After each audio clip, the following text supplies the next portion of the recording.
சில பேர் இடத்துல வாருங்கள் ஊழியத்திற்கு போவோம் என்று சொல்லி நீங்கள் அழைப்பீர்களானால், ஐயோ நான் வேலைக்கு போய் போய் வந்து மிகவும் சோர்வாக இருக்கிறேன், இந்த நான் அதிகப்படியான வேலைக்கெல்லாம் செல்வதனால் என்னால் வர முடியவில்லை, இந்த ஜெபத்தில் பங்கு பெற முடியவில்லை, அந்த ஜெபத்தில் பங்கு பெற முடியவில்லை. கவலைப்படாதீர்கள். 60 வயதுல நான் ஓய்வு பெற்று விடுவேன். ஓய்வு பெற்றவுடன் எனக்கு வேலையே இதுதான். எல்லா நேரங்களிலும் என்னுடைய வேலையை எல்லா ஜெபங்களிலும் பங்கு பெற்று எல்லா ஜெபத்தையும் நடத்துவதுதான் என்னுடைய வேலை என்று சொல்லி சொல்லுகிறவர்களை நாம் அநேகரை பார்த்திருப்போம். இங்கே என்னாகும் 8ஆம் அதிகாரம் 24ஆம் லேவியருக்கு ஆண்டவர் ஒரு கட்டளை கொடுக்கிறார் பாருங்கள்.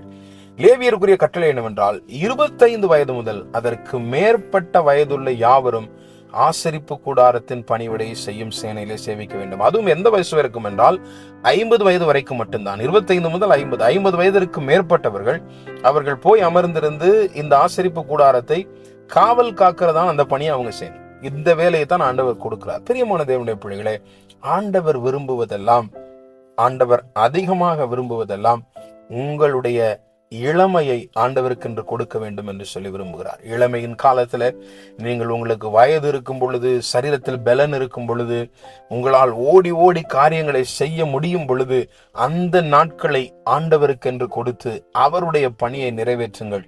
அதுதான் ஆண்டவருடைய பணியை திறம்பட செய்யும் உங்களுக்கு ஆசீர்வாதத்தையும் கொண்டு வரும். ஆண்டவர் எதிர்பார்ப்பது நம்முடைய இளமையை அவருக்காக கொடுக்க வேண்டும் என்று சொல்லி.